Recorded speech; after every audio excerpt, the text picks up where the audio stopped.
তত্ত্বাবধায়ক সরকার ফেরাতে রিভিউ শুনানি চলছে। বিএনপি জামায়াত সহ 5টি পক্ষের আবেদনে শুনানি। ঢাকায় বিজিবি বিএসএফ সীমান্ত সম্মেলন আজ থেকে। আলোচনায় গুরুত্ব পাবে সীমান্ত হত্যা, পুশ ইন, অস্ত্র চোরাচালান ইস্যু।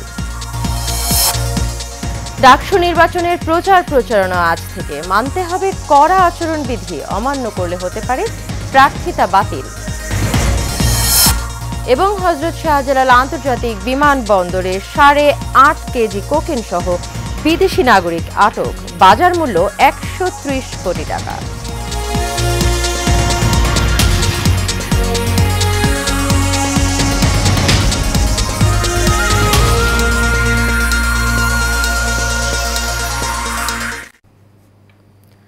স্বাগত এশিয়ান নিউজে। পুরো সময় জুড়ে আপনাদের সঙ্গে রয়েছি আমি অরণ্য বিনতে ইউনুস।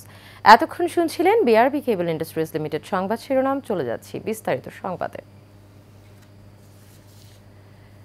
নির্বাচনকালীন তত্ত্বাবধায়ক সরকার ব্যবস্থা ফেরাতে সংবিধানের 13 সংশোধনী বাতিলের রায়ের রিভিউ শুনানি শুরু হয়েছে। সকালে প্রধান বিচারপতি ডক্টর সৈয়দ রেফাত আহমেদের নেতৃত্বাধীন 7 বিচারপতির আপিল বিভাগের বেঞ্চে এই শুনানি শুরু হয়। বিএনপি, জামায়াত ইসলামী, 5 বিশিষ্ট নাগরিক এবং 1 ব্যক্তিসহ মোট 5টি পক্ষ এই রিভিউ আবেদন করে। এর মধ্যে বিএনপি এবং জামায়াতের আবেদনের সঙ্গে একাত্মতা প্রকাশ করেন আরও কয়েকজন আইনজীবী। সংবিধানে তত্ত্বাবধায়ক সরকার ব্যবস্থা যুক্ত করে 1996 সালে 13 সংশোধনী পাশ হয়। পরে 2011 সালের 10 মে তত্ত্বাবধায়ক সরকার ব্যবস্থা প্রবর্তনে করা সংবিধানের 13 সংশোধনী অবৈধ ঘোষণা করে তা বাতিল করে সুপ্রিম কোর্টের আপিল বিভাগ।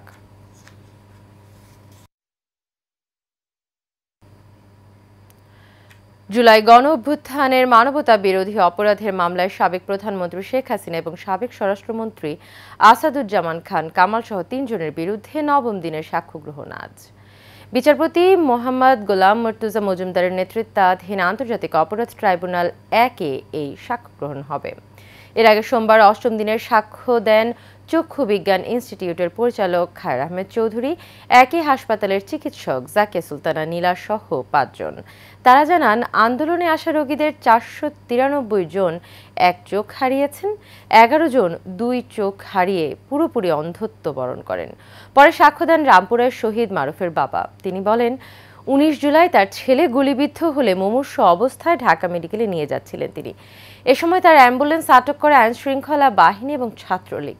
সেখানে 15 থেকে 20 মিনিট সময় আটকে রাখা হয় তাদের। এক পুলিশ গুলিবিদ্ধ স্থানে আঘাত করে। পরে হাসপাতালে মৃত্যু হয় মারুফের।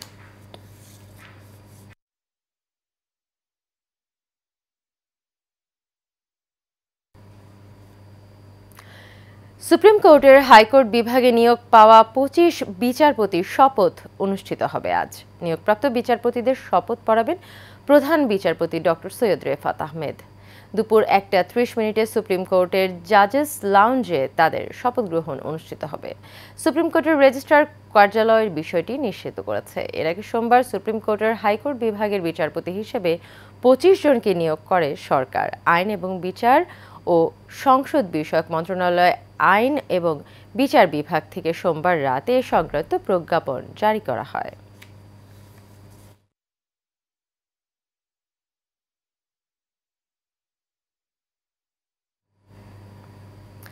ঢাকায় আজ থেকে শুরু হয়েছে বর্ডার গার্ড বাংলাদেশ, বিজিবি এবং ভারতীয় বর্ডার সিকিউরিটি ফোর্স বিএসএফ এর মহাপরিচালক পর্যায়ের 56তম সীমান্ত সম্মেলন।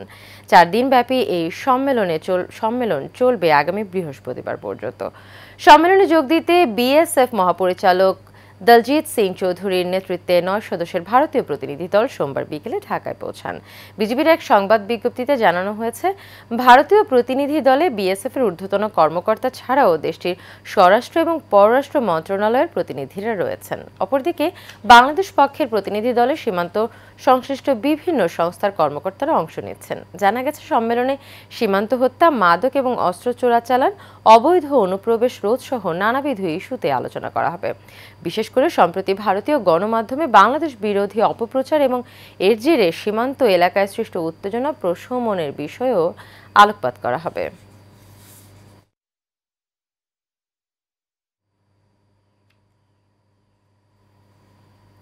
ঢাকা বিশ্ববিদ্যালয় কেন্দ্রীয় ছাত্র সংসদ ডাকসু ও হল সংসদ নির্বাচনের আনুষ্ঠানিক প্রচার শুরু হয়েছে আজ থেকে। আগামী 7 সেপ্টেম্বর পর্যন্ত প্রচার চালাতে পারবেন প্রার্থীরা। আর 9 সেপ্টেম্বর নির্বাচন অনুষ্ঠিত হবে। প্রতিদিন সকাল 10টা থেকে রাত 11টা পর্যন্ত প্রচারের সুযোগ থাকবে। আর নির্বাচনের প্রচারের জন্য প্রার্থীদের মানতে হবে কড়া আচরণবিধি। নির্বাচন কমিশনের আচরণবিধির নীতিমালা অনুযায়ী ভোটার ছাড়া অন্য কেউ বিশ্ববিদ্যালয় এলাকায় প্রচারে অংশ নিতে পারবেন না। ডাকসু ও হল সংসদের প্রার্থীরা সাদা কালো পোস্টার, লিফলেট বা হ্যান্ডবিল ছাপানো ও বিলি করতে পারবেন। সেখানে প্রার্থীদের সাদা কালো ছবি ছাড়া অন্য কারো ছবি বা প্রতীক ব্যবহার করা যাবে না। কোনো প্রার্থী বা তার পক্ষে কেউ তরুণ ও আলোকসজ্জা করতে পারবেন না। তবে অস্থায়ী প্যান্ডেল, শামিয়ানা ও মঞ্চ স্থাপন করা যাবে। শ্রেণীকক্ষ, পাঠকক্ষ এবং পরীক্ষার হলের মতো জায়গায় সভা, সমাবেশ বা নির্বাচনী প্রচারণা চালানো যাবে না। কোনো প্রার্থী স্বপ্রণোদিত হয়ে বিশ্ববিদ্যালয় কেন্দ্রে কোনো ধরনের সেবামূলক কাজে অংশ নিতে পারবেন না। কোনো প্রার্থী বা তার পক্ষে কেউ নির্বাচনী আচরণবিধি ভঙ্গ করলে সর্বোচ্চ 20,000 টাকা জরিমানা, প্রার্থিতা বাতিল বা বিশ্ববিদ্যালয় থেকে বহিষ্কার অথবা আইন অনুযায়ী যে কোনো দণ্ডে দণ্ডিত হতে পারেন।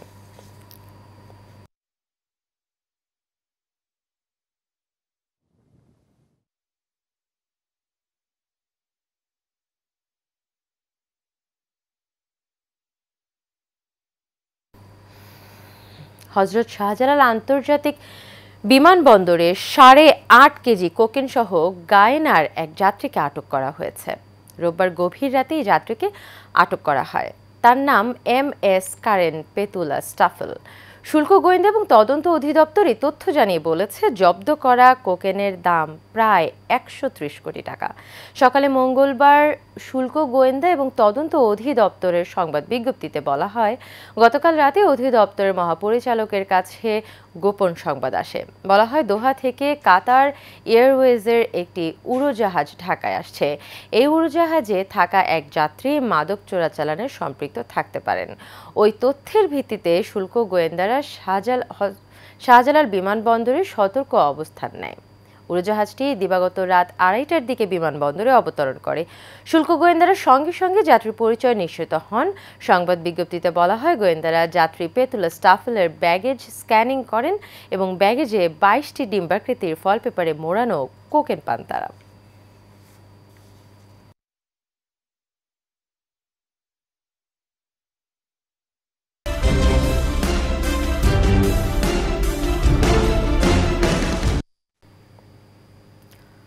কুষ্টিয়ার রেললাইন ঘেঁষে ও রেললাইনের উপরে বসছে বাজার। এছাড়া বিভিন্ন দোকানপাট সহ খাদ্য সামগ্রীর দোকান বসতে দেখা যায়।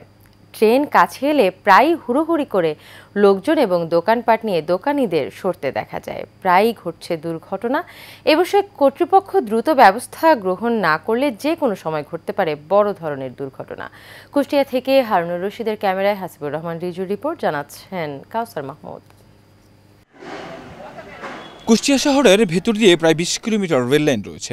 কুষ্টিয়া রেল স্টেশনের অদূরেই মূল শহরের ভেতর রয়েছে 4টি রেলগেট। এর মধ্যে 2টি রেলগেটের মাঝপথ জুড়েই বসছে বাজার সহ নানা ধরনের দোকান। ট্রেন কাছাকাছি এলেই শুরু হয় দোকান সরানোর হুড়োহুড়ি। পথচারীরা বলেন, রেলের উপরে বসা দোকানপাট না সরালে যে কোনো সময় ঘটতে পারে দুর্ঘটনা। আগে দেখে সে আগে বলে যে ভাই ট্রেন আসছে সবাই সরে যান। যখন ট্রেন আসে তখন আমরা মালমাটি সবকিছু বাইরে নিয়ে যাই, তারপর আবার ট্রেন চলে গেলে আমরা এখানে বেশি বেচা কেনা করি। গরিব মানুষ আমরা বেশি কিনে খাই, ধরেন আমাদের সুবিধা হয়। রেলের উপরে বাজারটা মূলত না বসাই ভালো, বসাতে হওয়ার জন্য ঝুঁকিপূর্ণ, কোনো জানের কোনো নিরাপত্তা নাই। এখানে একটা গেট হলে ভালো হয়, তাহলে ওই বাজারটা এখানে বসবে না, গেটের এই পারে এবং ওই পারে যেভাবে হোক ওরা বসাবে। এ প্রসঙ্গে দক্ষিণ পশ্চিম রেলওয়ে কর্তৃপক্ষ রাজিবুজ্জামান জানান, এরই মধ্যে রেললাইনের ধারে বেশ কিছু স্থাপনা উচ্ছেদ করা হয়েছে। শীঘ্রই রেললাইনের উপর দোকানপাট উচ্ছেদ ও জটলা বন্ধ করা হবে। ভেড়ামারা উচ্ছেদ কার্যক্রম পরিচালনা করেছি, সেখানে প্রচুর অবৈধ ছিল এবং সেগুলোকে অবৈধগুলোকে উচ্ছেদ করা হয়েছে। অনুরূপভাবে পর্যায়ক্রমে প্রত্যেকটা স্টেশনেই আমাদের অবৈধ উচ্ছেদ কার্যক্রম চলমান। বাজারটা বিকেলে অথবা সকালে বসে, এগুলো ভাসমান বিষয়। এগুলো আপনারা বললেন, আমরা ঊর্ধ্বতন কর্মকর্তাকে জানাবো, ঊর্ধ্বতন কর্মকর্তার নির্দেশক্রমে পরবর্তী প্রয়োজনীয় ব্যবস্থা গ্রহণ করব। রেললাইনের উভয় পাশে কমপক্ষে 20 ফুট করে জায়গা ফাঁকা রাখার বিধান রয়েছে। সে অনুযায়ী রেলওয়ে কর্তৃপক্ষ রেলওয়ের উভয় পাশে পর্যাপ্ত জায়গা রেখে সীমানা নির্ধারণ করে রেখেছে, কিন্তু এসব জায়গা চলে যাচ্ছে অবৈধ দখলদারদের কবলে। কাউসার আহমেদ, এশিয়ান টেলিভিশন। ইসলামী আন্দোলন বাংলাদেশের আমির এবং চরমোনাই দরবার শরীফের পীর মাওলানা মুফতি সৈয়দ মুহাম্মদ রেজাউল করিম বলেছেন, বর্তমানে বাংলাদেশের জাতীয় সংসদ নির্বাচনের যেই প্রচলিত পদ্ধতি চালু রয়েছে তাতে শতকরা 65% ভোটের কোনো মূল্যায়নই হয় না। মাত্র 35 থেকে 40% ভোট নিয়ে সরকার গঠন করা হয় এবং সংবিধানকে তারা একটি চটি বই হিসেবে ব্যবহার করে। সোমবার কুমিল্লার হোমনা উপজেলার দড়িচর মাঠে ইসলামী আন্দোলন বাংলাদেশ আয়োজিত গণসমাবেশে প্রধান অতিথির বক্তব্যে তিনি এসব কথা বলেন।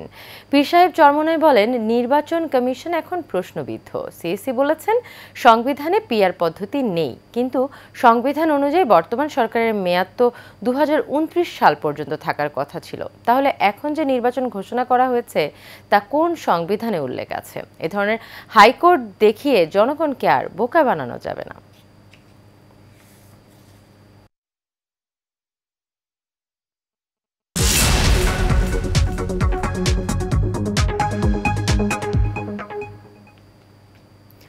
বাংলাদেশে এই প্রথম ডিজিটাল ব্যাংক প্রতিষ্ঠার জন্য আবেদনপত্র আহ্বান করেছে বাংলাদেশ ব্যাংক।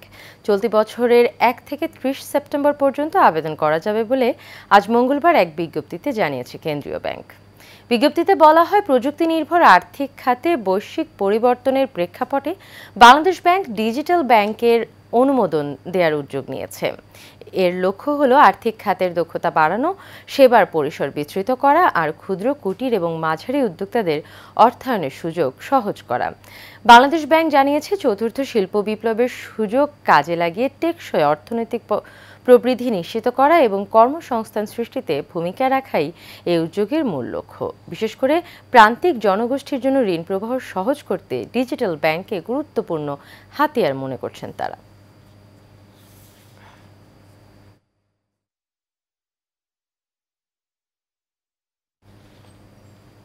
শেষ করবে এশিয়ান নিউজ, তবে যাবার আগে বিআরবি কেবল ইন্ডাস্ট্রিজ লিমিটেড সংবাদ শিরোনামগুলো জেনে নেব আরও একবার।